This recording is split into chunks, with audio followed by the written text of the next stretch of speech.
We'll have a minute for our audience to join us.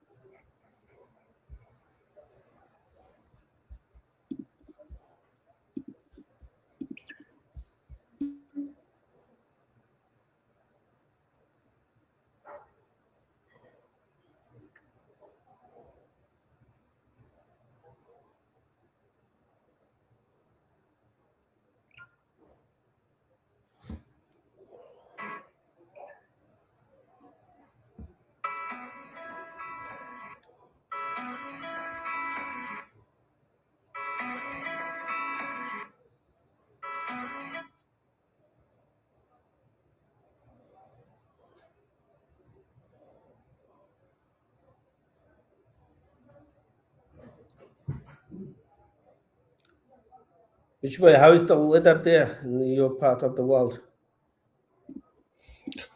Oh, it's a bit cloudy in my city, but it's not raining. It was raining yesterday. Today it's cloudy, but a mixture of cloud and sun. Yeah. It's cloudy here in Düsseldorf too today. And That's very usual summer of Sweden. I believe our audience has joined us. Good evening and welcome to the Persecution Report. I'm your host, Tanoim Rosalom. Tonight, we begin with a word you will find in every constitution of every country that calls itself a democracy. A word so foundational that its removal does not reform a state, it dismantles one. That word is association. The right to form a political party, the right to gather under common belief, the right to organize, to contest, to compete in the arena of democratic life. These are not privileges.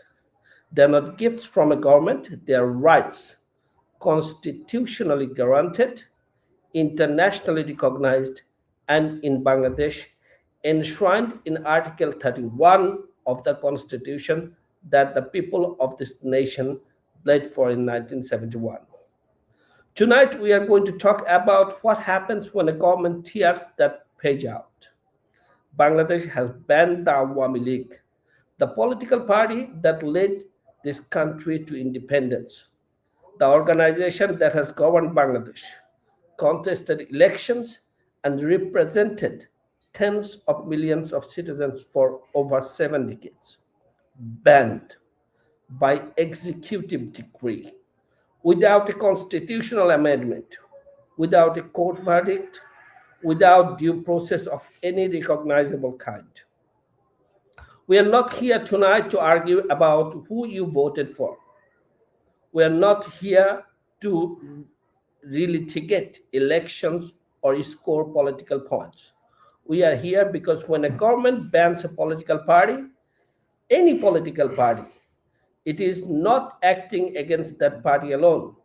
It is acting against every citizen who ever voted for it, every member who ever joined it, every person who ever believed they had the right to hold a political identity in his country.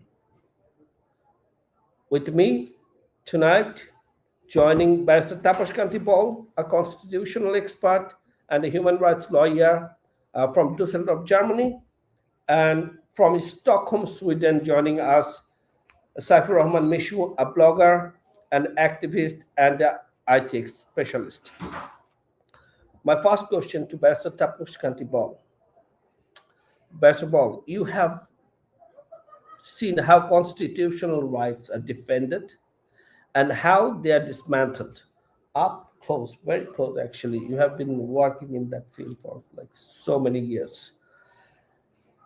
Can you just walk us through the legal architecture when you look at Article 38 of Bangladeshi Constitution and then look at what this government has done in plain terms? What has been violated here? Thank you. Thank you for having me into this program, because I understand that the constitutional right of Bangladesh constitution is very clear.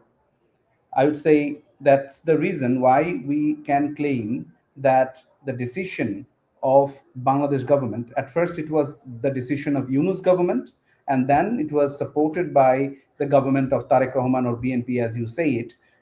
They actually put a blanket ban on the political activities of Bangladesh Awami League. These they have done in the name of prohibiting terrorist acts. They have termed, first of all, Bangladesh Students League as a terrorist outfit, Jubo League or Youth League as a terrorist outfit, and together with that, they said since Bangladesh Awami League is the parent organization, and there are cases pending in the International Crimes Tribunal. And it's a government decree.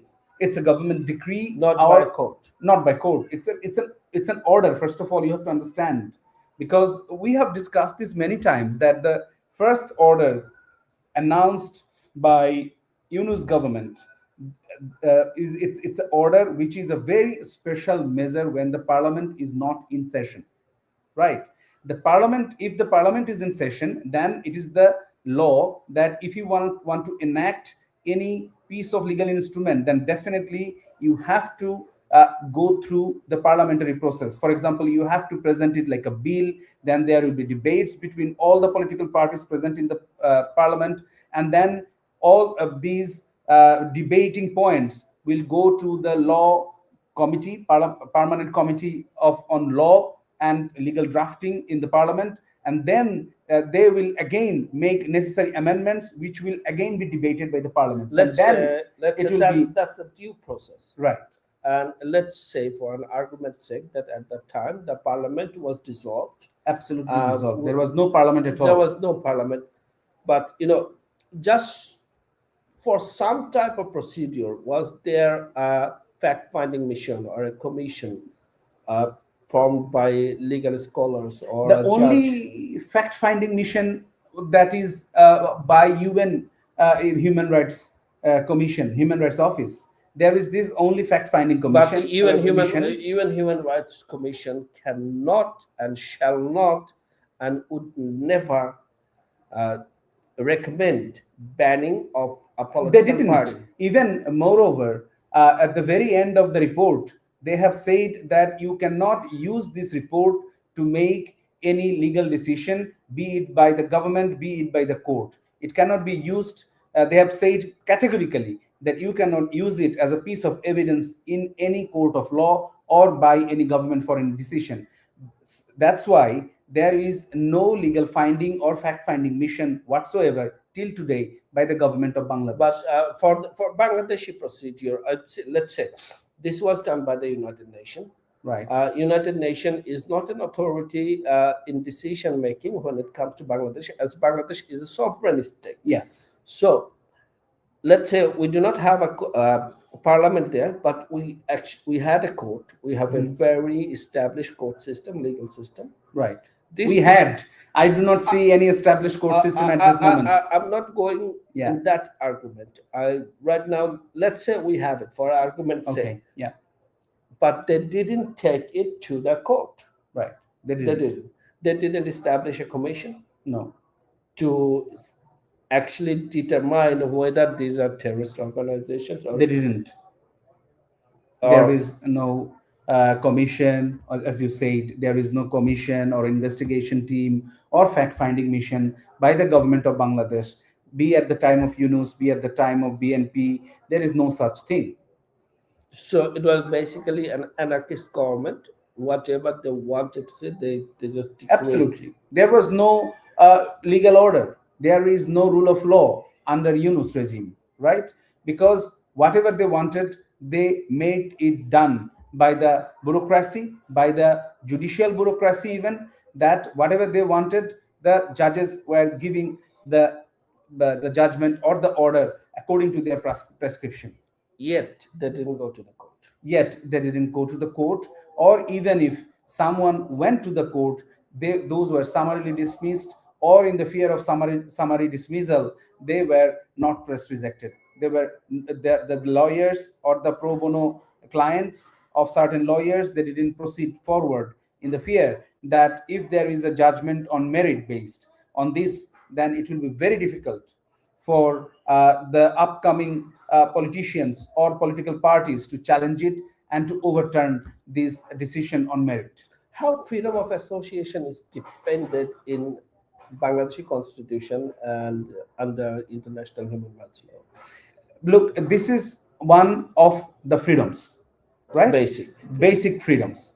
And this is one of the inalienable rights of every human being, because they enjoy it since the day they are born, that they will have a right to, they will have a freedom to assembly. Now, whenever there is a freedom, like freedom of speech, freedom of thinking, freedom of religion, freedom of assembly, or association, whenever you say the word freedom, it comes with a catch that it is, there are certain conditions, there are certain thresholds that you cannot cross. For example, peaceful assembly is always permitted, but the moment the assembly or the association turns into, I would say, chaotic works, turns into terroristic activities, and they are threatening the peaceful lives and enjoyment of lives of citizens and their properties, at that very moment, they ceases to enjoy this freedom. Because, however, the steps of the government has to be proportionate and has to be really necessary. So, for example, you cannot just impose restriction on a political party just for fun, just because you are desiring it. You have to say that this decision is proportionate and necessary. So, Yunus government, when they took these administrative decisions and passed the order via the president, they did not establish that they qualify for these thresholds, because it is well understood that more than 70% of the people support Bangladesh Awami League, and when the political party garners such a huge amount of support within a country, then you cannot just ban them all on a sudden. You have to prove to the people of Bangladesh that, look, these are the reasons for which I'm taking this decision, because if I don't take this decision, then there will be chaos, there will be threat to the lives and property of the civilians. Just in comparison, just think, on 2nd of August 2024, Bangladesh government banned Jamaat-e-Islami. Yep. Why they banned Jamaat-e-Islami at that time? Because it was proportionate and necessary. Because Jamaat-e-Islami, we all know now, they had a plan, they had a meticulous design all along, and they were running all the terrorist organized activities behind the scenario. We all know now, because they have said over and over again that they have killed police, they have destroyed BTV, they have destroyed all the major infrastructures in Bangladesh, and they claim, they boast about it, that if hadn't they been doing it, then probably the July, August wouldn't have happened, and which is absolutely right. And that's why Jamaat-e-Islami was banned in August 2024. So in comparison, when you ban Awami League, there was no such threat.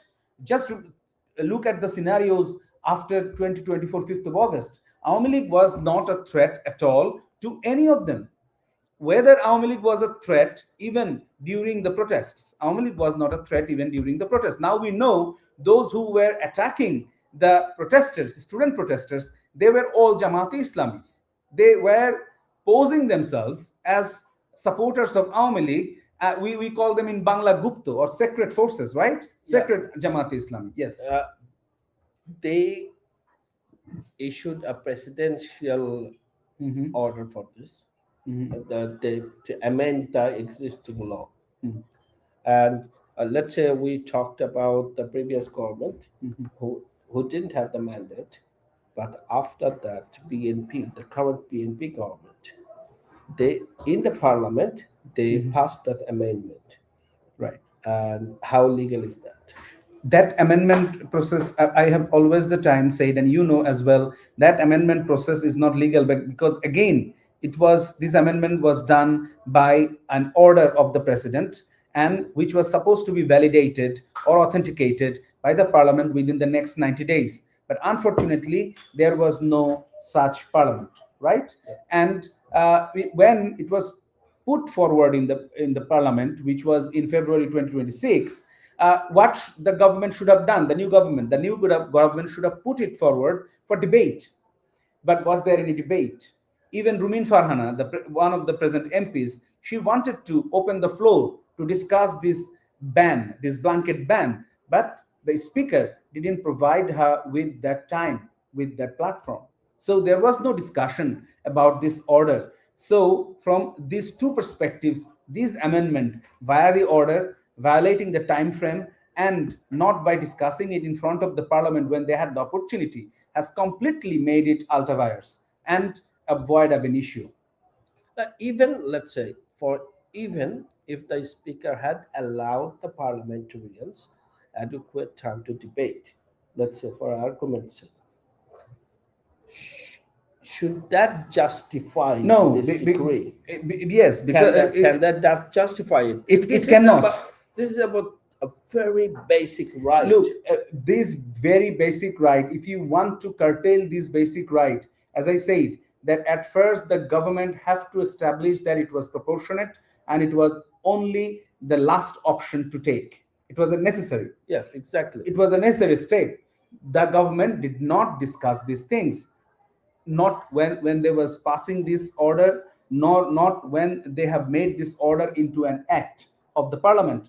They did not discuss these things. So if these things are not discussed, number one, and number two, when the president will be passing an ordinance, if you are not going through that qualification, you are not qualifying these two. One is substantive requirement, that it has to be proportionate and necessary step.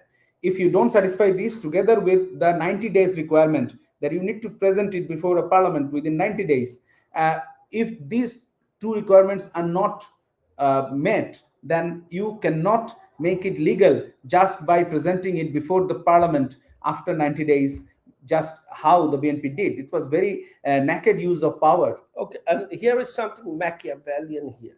The Machiavellian factor here is that they are not banning Awami League as a party. What they're saying that the activism of Bangladesh Awami League is banned. Bangladesh Student League and the Youth League, they are banned by Right. Bangladesh outfits. And for Awami League, they're saying activism is banned. So if it is a terrorist, on one hand, they're saying okay, it's an terrorist outfit, but the outfit is not banned. Again, but the activities is banned. So it doesn't make sense. It doesn't add up. It is totally contradictory statement, and without a finding from a judicial body, Yes, exactly. you cannot just term anyone terrorist. Yes, that's exactly that. There was no commission, there was no inquiry uh, to find out whether these organizations are really terrorists. No, not a court of law or a commission. There was nothing actually. Now, to Saifur Rahman Mishu, okay, let us talk about the mechanism of the ban itself, because I think that the how matter is much as the what. This was not parliamentary vote. It was not an audience understand what does it means when a government remove a political party not through law, but through order, through a decree. And what does that tell us about who actually holds power in Bangladesh right now? Thank you. Firstly, thank you for inviting me to today's episode of the persecution report. I think in a democracy, major decisions like I'm sorry, I was having some technical issues. Okay. What I think in a democracy or in a democratic country, if any democratic practice exists at all, major decisions like banning a political party should go through an electoral process. That means people should have the right to choose their representatives, but that didn't happen in Bangladesh in this case. Instead, the government used an executive decree. Executive decrees are meant for administrative decisions, not for taking away the fundamental democratic rights of anyone or any political party. So governments often use this method when they want to avoid the public debate or legal scrutiny and judicial review that come with parliament and the courts. So under Bangladesh's constitution, there is no provision that gives the executive the power to dissolve or ban a political party or even like put a bar on any activism of a political party. The constitution is silent on this issue.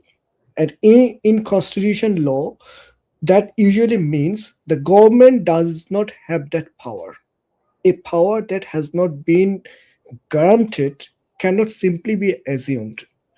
So I mean, the government, information, yes, what the power given to government by the constitution, by the yeah, founders of our constitution, is in good faith, is yeah, in good of course, faith that the right of the people would not be countermanded. But here, what we are seeing is naked tyranny of and course, fascism. That right of now in course, Bangladesh, for if we take as they say 2008 election in Bangladesh, the opposition, the BNP, Jamaat Islami, and some others, they take it as the benchmark of election in Bangladesh.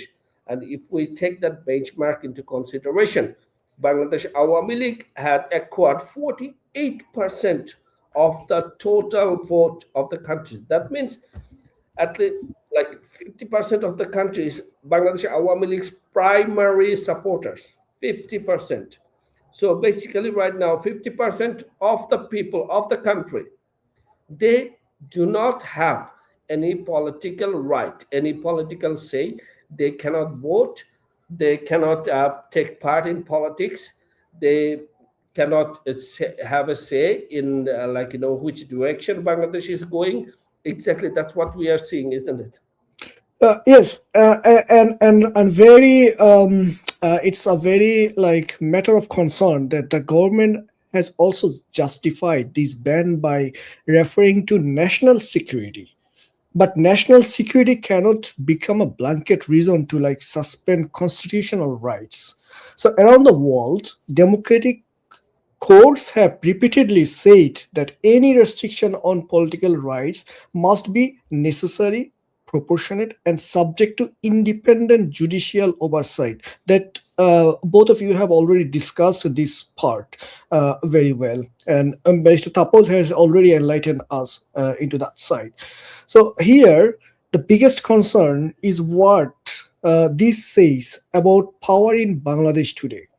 If the executive can ban a political party or even the activities of a political party that has existed for more than 70 years, and also this party has led the struggle of independence of the country, so without being heard from the people, it shows a serious concentration of power in the executive. So that is not how a constitutional democracy is supposed to function. So finally, we actually have to ask, where are the people's right here? Where are the people's representatives? So people even don't have the option to choose their representative. So yeah, basically it is they are choosing as we know that in Bangladeshi politics, Bangladesh Nationalist Party (BNP), they are the center right, and Jamaat Islam is the far right party. So right now, the left wing progressive, which in Bangladesh is known as Bangladesh Awami League, center left.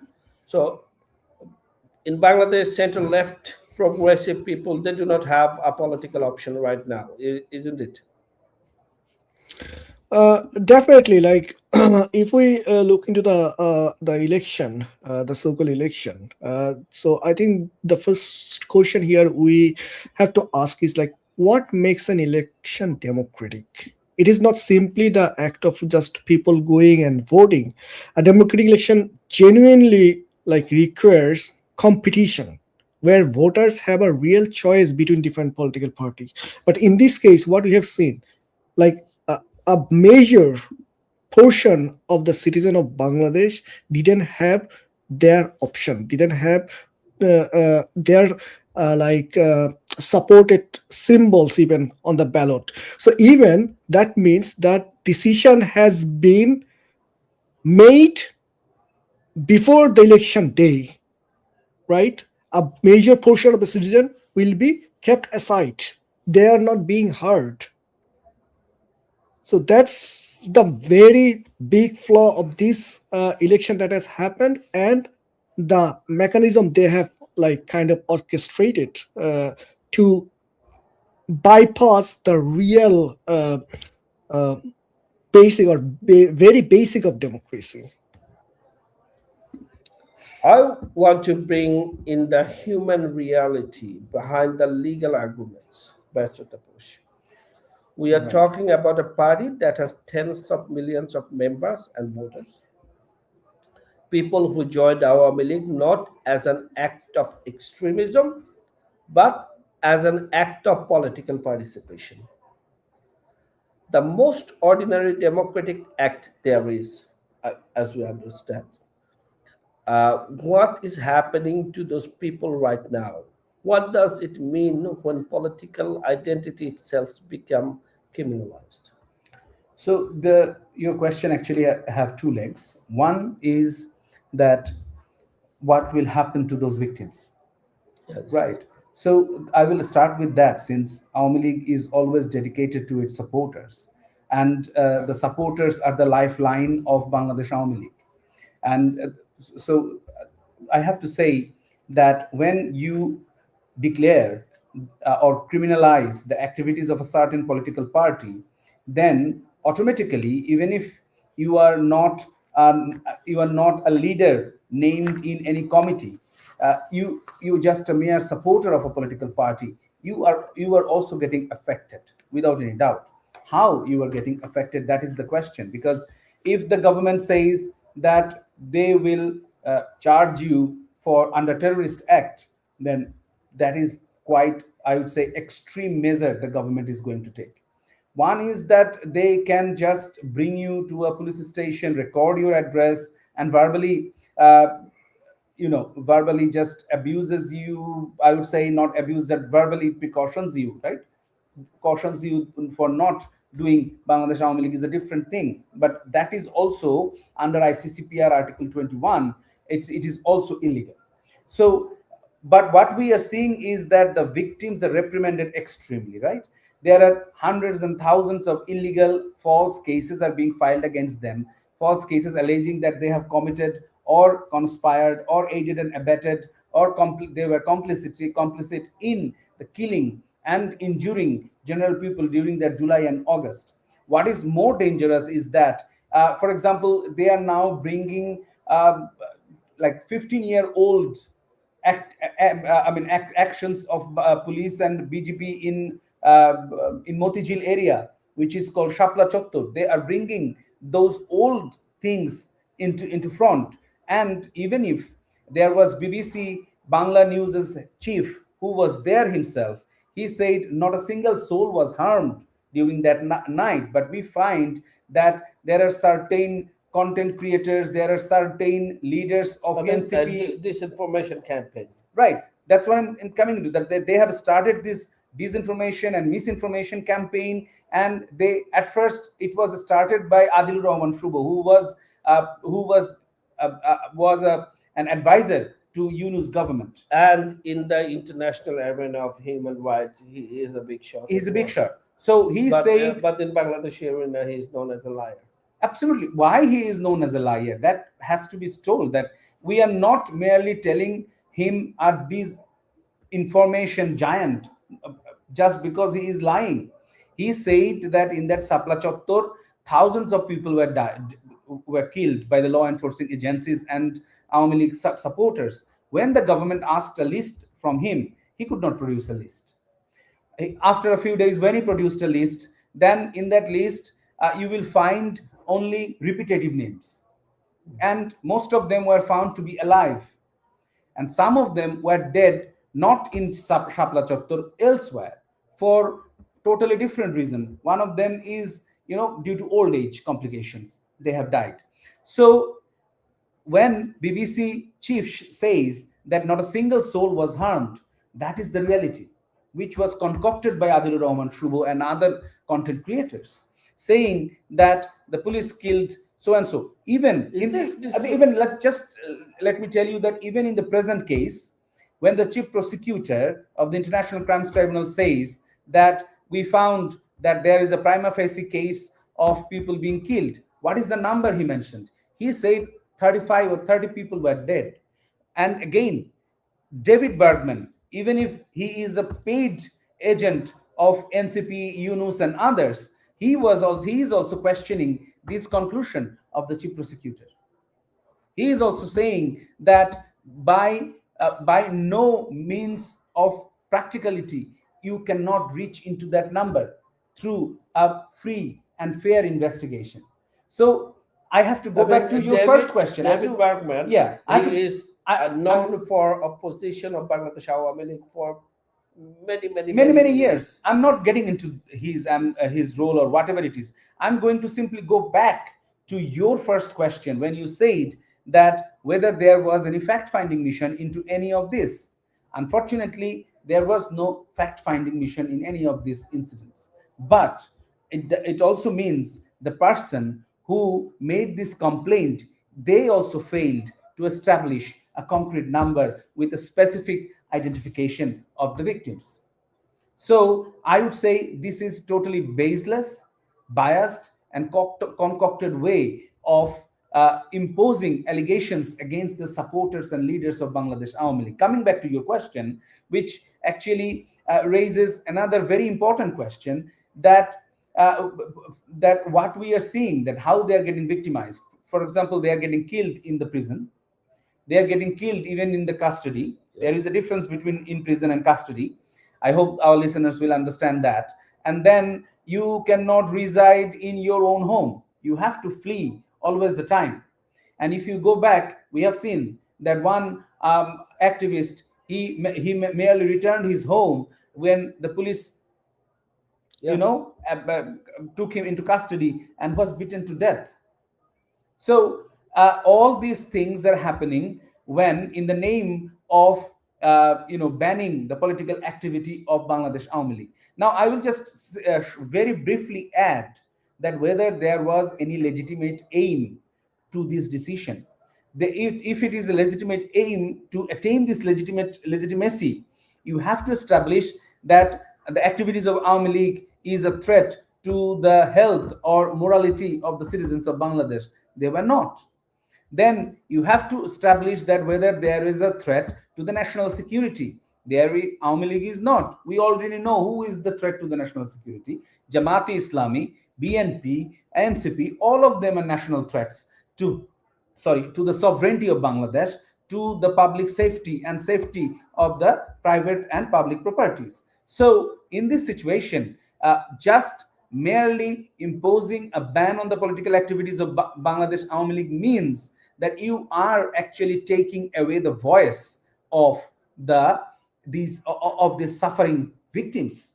You are just restricting, gagging the voice of Bangladesh Awami League, so that the leaders and activities of Bangladesh Awami League does not or cannot put the real facts in front of the general people, so that they can understand that what is carrot and what is cucumber. Previously, we were speaking about the disinformation, the misinformation campaign.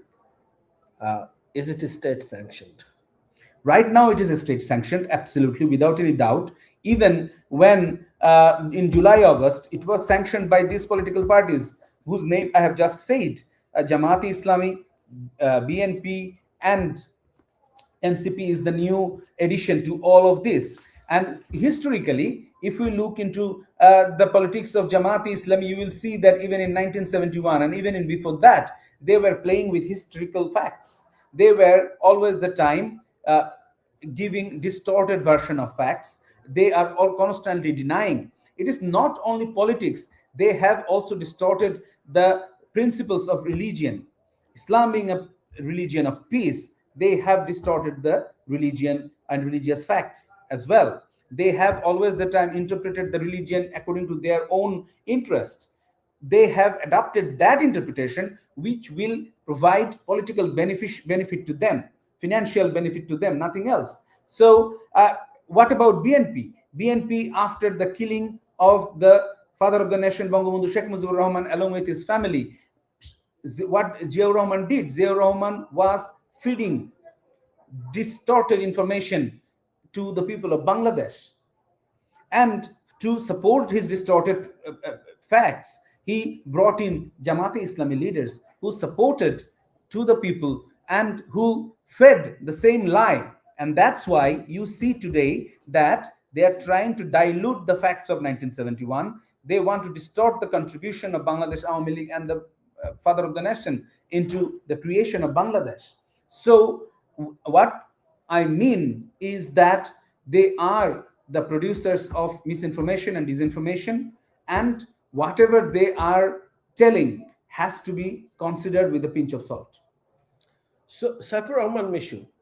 So we know that they banned Bangladesh Awami League's activities by a decree, which is illegal, and still they are running disinformation campaign against Bangladesh Awami League.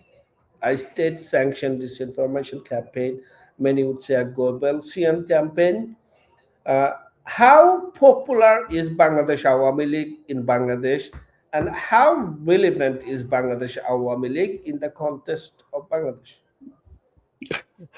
Uh, the question, actually, if I want to answer, I don't even want to say. I would even ask the listeners, the viewers today who are watching us, or even who will watch us later, to go through the tea stalls discussions, and also go through the comment sections of newspapers, and also social media news posts. You can ignore the fake IDs and bot IDs, but yeah, if you have some sense, if you want to really verify, please go through those IDs and see how popular. And even the second part of your question was how relevant Bangladesh Awami League is in Bangladesh right now. Bangladesh, how relevant? The answer is basically, if you listen to the news, or if you listen to what everyone of all different parties, this BNP, Jamaat, NCP, and all other parties are discussing every day, if they utter 10 sentences, 5 of them are connected or related to Bangladesh Awami League. So if Bangladesh Awami League is not relevant or hasn't have any relevance in the country, why they are always talking about Bangladesh Awami League? What is the fear behind that makes them scared of talking about Bangladesh Awami League? So Bangladesh Awami League is currently, in my opinion, is much more popular than at least last 10 years. Not only last 2 years, at least last 10 years.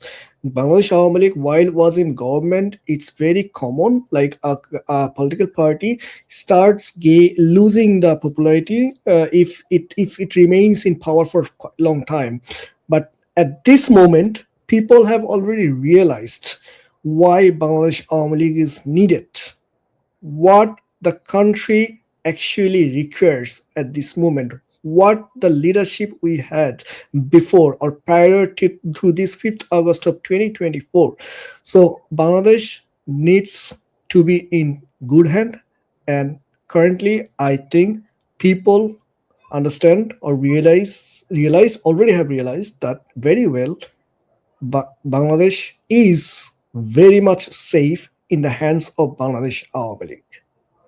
I mean, that such a party was not part of the election.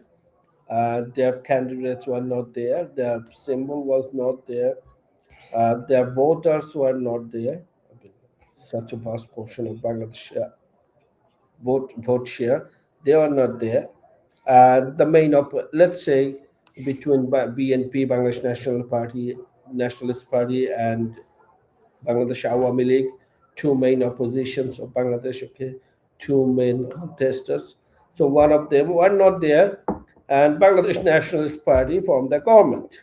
Actually, they were appointed. Okay, the people who were in the previous government, we have seen them, having the ministerial role, like the foreign minister, and yeah, exactly. They are now in the government, the appointed, many would say. So, what type of mandate Bangladesh National Party has? Um, Basically, Can we if you, call it a mandate, people's yeah, mandate? yeah, in February 2026, Bangladesh held an election. Okay, let me first clear some allegations about the elections that has been organized during Awami League period.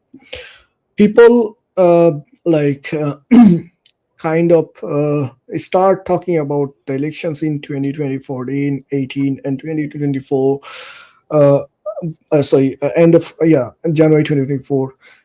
Uh, did Bangladesh Awami League or did at that time or had any of the government banned or didn't allow any of the party to participate in the election? The answer is no. So the other parties, BNP, Jamaat, and their alliance, they intentionally didn't participate in the election. They didn't, like, they were even invited for dialogues. We heard the phone conversation. It was probably during the election of 2014. The former prime minister Sheikh Hasina called Khalda Jia over the phone and asked her to form a small national government to run the election during the election period. We have heard how rudely Khalda Jia had answered over phone. So basically, at that time, government didn't like impose any restriction to any of the party to participate in the election. They didn't participate. It was their will. It wasn't anything like driven or imposed by Bangladesh Army. Now let me come to the election that held in 2020, February 2026. The country's largest and oldest political party was legally barred from participating. So its candidate couldn't contest, and millions of its supporters had no party they could vote for. When the main opposition is removed before voting even begins, the election cannot be described as a fully competitive democratic contest. So this is important because a large section of the Bangladeshi electorate has supported the Awami League in multiple elections over many decades. We have seen that. We have that data. So those voters were not physically prevented from entering polling stations, but they were denied the opportunity to vote for the party they supported. So, in that sense, their political voice was effectively removed from the election. So, the result was that the governing alliance did not simply like compete against its opponents, right? So it competed without its principal opponent on the ballot. That means the outcomes of the election was heavily shaped before a single vote was even cast. So elections are actually meant to test public support, not to confirm or like kind of result that has already been determined by excluding the main competitors. So here it has happened, right? So this also raises questions about legitimacy. A government's strongest mandate comes from winning a free, fair, and genuinely competitive election. When the main opposition is excluded, forcefully excluded, I would like to mention here. So that mandate is inevitably questioned, both at home and internationally. And to Barrister Taposh Kantibong, I wanted to, I'm actually thinking about this, and this is important, that the democracy in Bangladesh has always been contested. We are yet to have that level where democracy is like completely uh, free, fair. So many would argue that during the time of Bangladesh Awami League, the about Digital Security Act or the electoral process. So I'm going to put that argument to you directly. Does a party's own democratic record affect whether it deserves constitutional protection? Actually, under the present comment of the United Nations General Body for Freedom of Association and Assembly, this requirement is not there. There is no such requirement. If you are an association, you automatically have a right to enjoy all the protections of the constitution of the country where you are operating, and the universal rights, all the rights enshrined in the Bill of Rights of International Human Rights Law, you are entitled to enjoy without any questions. The latest draft that is being circulated around for final approval by the United Nations treaty body, it is written that even if it is a Facebook group, it will enjoy the same protection. You cannot just put a blanket ban on a Facebook group as well, or put a gagging order, because that will look, freedom of association is actually a bundle of rights, right? It ensures your freedom of speech, together with your freedom of association, assembly, and your political thought, freedom of political thought. And then, if there is any violation of any other rights, it gives you the platform to talk. And it gives you the right, if you choose to participate in the election, be it a national election, be it a local election, doesn't matter, but it gives you the right.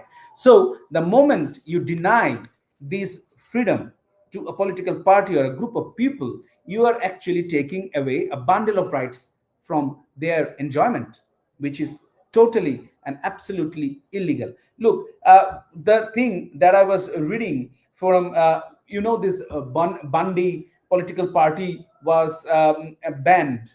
Yeah. So during that, when it was banned, the UN working group, they gave an opinion, and in that opinion, I will just read it from there. They have mentioned Professor Martin Scheinin, and Martin Scheinin said these are for example, even if you claim that this political party is inciting terrorism, right? Even if you say that, you have to qualify 6 grounds. First of all, it must be limited to the incitement to conduct that is truly terrorist in nature, as properly defined according to best practice international standards. Can you term Bangladesh Awami League a terrorist organization in nature? No. When 70% people supports it, and this is the political party which actually gave birth to Bangladesh. And also, it is participating in elections Absolutely. year after year. Yeah, it never said, So- except in February election of 1996, that election, you remember clearly, that was totally again an unconstitutional election organized by BNP and Jamaat together, and that's why Awami League was declared that they will not participate in the election, and they didn't. So again, coming back to the lead, that it must restrict the freedom of expression, or which means that the activities of Bangladesh Awami League must restrict the freedom of expression. Even in July and August, Bangladesh Awami League didn't restrict the freedom of expression of people. It didn't. It must be prescribed by law in precise language. Just the government just cannot say that the activities of Bangladesh Awami League is glorifying or promoting terrorism is not enough, because you have to use specific words to describe the specific events which shows that Bangladesh Awami League is inciting terrorism, and there is no such proof till today. Now, the last thing is, it should preserve the application of legal defenses or principles leading to the exclusion of criminal liability by referring to unlawful incitement to terrorism. So, was there any legal defense allotted to Bangladesh Awami League when you termed that it should be banned for inciting terrorism? Was there lawyers or leaders went before a court of law or a legal body or a judicial authority to explain that why this ban should not be imposed on Bangladesh Awami League? Did the government issue generally to impose any sort of ban or any impose any punishment or a sanction on anybody, individual or legal individual? You have to provide notices to them, at least two notices, and then they must enjoy the right to be heard, right to explain their own cases before the public at large, before a judicial body. Was Bangladesh Awami League provided that opportunity? The clean answer is no. And without this, whatever you say, you cannot restrict or put any sanction on the activities of Bangladesh Army League. Well, we are very near to our end today. We just have 5 7 minute times in hand. And I would like to, this is very curious that the international community that's largely been silent in this issue. The courts in Bangladesh have not moved decisively. The government shows no signs of reversing course. What does the path forward look like for our Malik? For Awami League, I would say that all out communication with the international bodies to show that the decision to ban the activities of Bangladesh Awami League was not in conformity with the law. Here, the law not only means the national laws of Bangladesh, it also means the international laws. So, and then they should represent before all the bodies that how these laws are being violated. So I would say that Bangladesh Awami League should not only send written communications to the UN bodies, to the European Union bodies, and to other countries which are playing crucial roles in the politics of Bangladesh. I would say that that Bangladesh Awami League should be allowed to make physical representations in front of the rights bodies, which I means that very soon there will be UN minority rights body will be gathering in Geneva by the end of this year, and over there should be representations or representatives from Bangladesh Awami League who should appear before this body and explain why the restriction of freedom of association of Bangladesh Awami League is actually hurting the freedom of minorities in Bangladesh. Saifur Rahman Mission, your comment? Uh, yeah, I would like to add here with Baisha Tapos, like this is also a moment of actually responsibility for Bangladesh's legal community. Like lawyers and judges have a constitutional duty to uphold this rule of law and protect constitutional rights. So that responsibility does not become less important because this case is very much politically sensitive, and this party represents a major portion of the citizens of the country. So time matters here. Every month passes, the country actually going through instability. People are losing their confidence on the government and the state. Not only the government, the people will lose their confidence. The people are barred for spoken out. People are barred for choosing their representatives. That means more people will start losing confidence in asking for their other rights at the same time. While a political rights is taken away, people start losing interest in everything. So that actually will hamper the country in the long run. So in that case, I think it's not only the responsibility of Bangladesh Awami League, it's people's responsibility to speak up. I mean, the international community, they're watching everything. We know that the documents, Of course.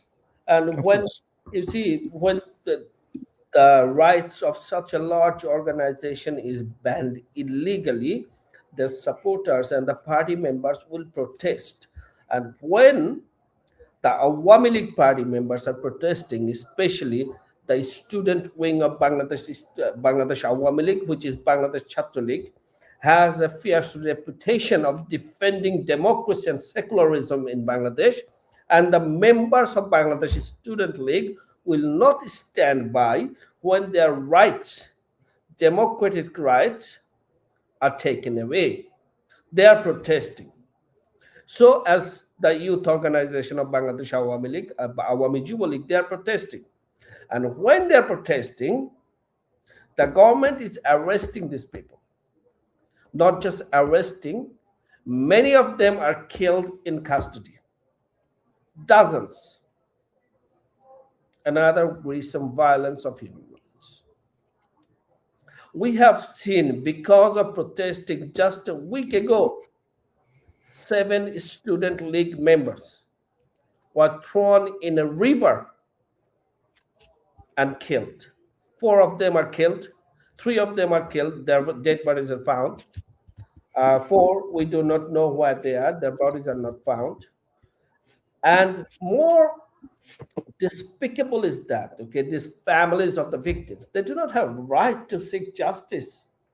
They do not have the right to seek justice what so badly that their parents had to hide because police wanted them to issue a statement that it's just turbulence. Okay, there no violence happened. Their son was not a member of Bangladesh Student League. This is happening in Bangladesh. So because of this right is taken away, so many violations of human rights happening, and the international community stands by. They do nothing. Americans want Bangladesh to buy their product overpriced, like more than world market. Americans are happy with that. If Bangladesh, the current government, current regime buys product gas from Bangladesh, okay, for over the market price, wheat from America over the market price. If they buy 25 Boeings, which Bangladesh do not need, America is happy. They would not say anything because you paid us. European Union wants Bangladesh to buy Airbus now or submarines. So these are the bribes to international community.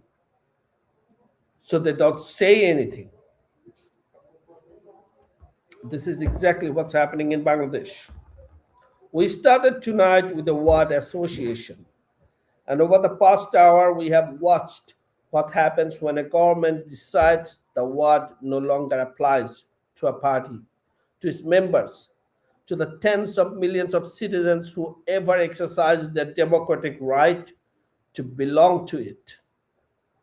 A reminder to us that constitutional rights are not rewards for good behavior.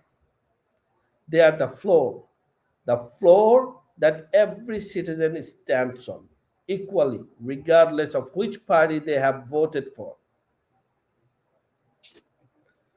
We hope the international community and the human rights organizations will come forward and take this matter seriously. We are suffering. Bangladesh is suffering. Our options are so limited. Either we protest, we fight, and the BNP Jamaat Islamic government are killing us, or we do not have any rights. We let them do whatever they want. We make Bangladesh a terrorist heaven. That's all for tonight. Thank you everyone for joining us today. We'll see you same time next week. Goodbye. Joy Bangla. Joy Bangla Bandhu. Jai Bangla, Jai Bangla Bandhu.